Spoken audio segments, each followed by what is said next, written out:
soleil. Le marine est bleu, et Louis pareil, jusqu'à en oublier tout. Fermez les yeux, c'est le même bleu, dans le cœur ou sous le soleil. Ça vous fait rêver, hein, ça, Jean-Michel Cohen? Oui, j'étais en train de me demander quelle chanson je connaissais sur le soleil, mais il n'y avait pas la chanson de Gilbert Montagnier, là aussi, qui est vraiment très entraînante. On va s'aimer? Non, les Sunlight des tropiques. Les Ouais, Sunlight. c'est pas mal C'est un aussi, peu moins ça, soleil, d'ambiance. mais... On le garde pour la fin. Bon, on le garde pour la fin. On va vous chercher pour la fin, promis. Certains aliments peuvent être de véritables alliés cet été pour favoriser le bronzage, tout comme les célèbres gélules à base de plantes que l'on trouve en pharmacie. D'abord, est-ce que l'alimentation peut vraiment aider à bronzer? On peut permettre à l'alimentation d'être plus efficace si on souhaite bronzer, mais la grande erreur qui est commise, c'est de confondre bronzage et coloration de la peau. On a parlé toute l'année des antioxydants, des provitamines A et de la vitamine A. Ce sont des produits qui donnent à la peau une couleur orangée. À force d'en consommer, on arrive à avoir, c'est vrai, cette coloration de la peau. C'est ce qui fait qu'on rigole quand on dit mangez beaucoup de carottes, vous aurez la peau orange, etc., etc. Donc ça, c'est vrai. Mais la deuxième chose, c'est que le bronzage, en réalité, c'est une protection. C'est la mélanine qui est produite à partir de cellules qui sont sous la peau, qui montent à la surface de la peau pour nous protéger des rayons de soleil. Et cette mélanine, elle a une origine. On ne se pose jamais la question d'où elle vient. Et en fait, la mélanine, si on n'a pas un acide aminé qui s'appelle la tyrosine en quantité suffisante, on ne sera pas capable de la produire. Et donc, on peut toujours se colorer la peau en mangeant des carottes, des abricots et compagnie. On ne sera jamais bronzé, on sera orange.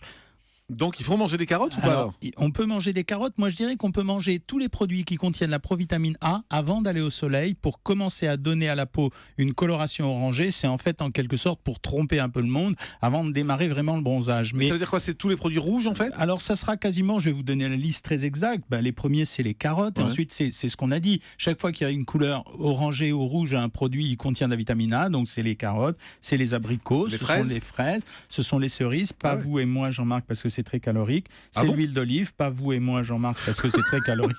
Les œufs, pas vous et moi Jean-Marc parce que c'est meilleur avec du beurre. Arrêtez-vous un instant.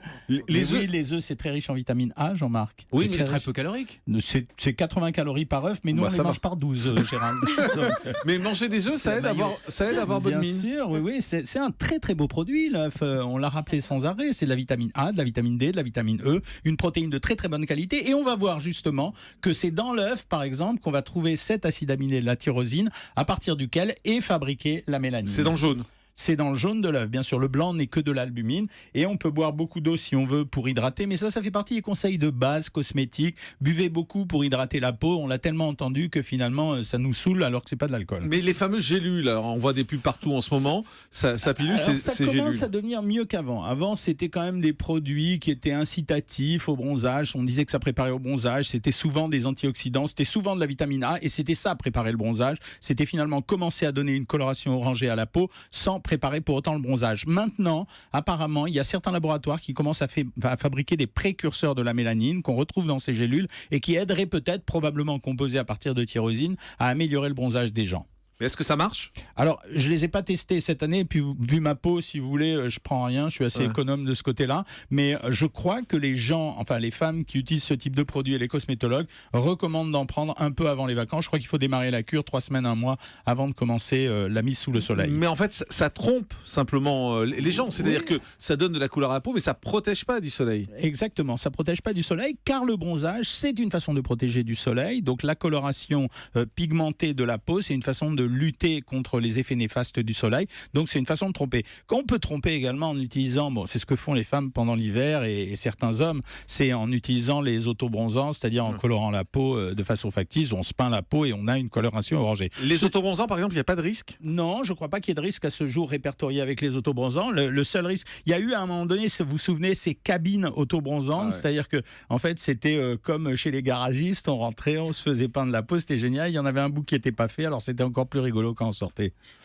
Les vitamines, c'est essentiel pour le bronzage? Alors, les vitamines, c'est essentiel pour le bronzage. On va répéter un lieu commun. Ça veut dire qu'une alimentation saine, qui apporte suffisamment d'huile, suffisamment d'eau et suffisamment de fruits et de légumes, parce que ça contient toutes les vitamines, bien sûr que c'est meilleur.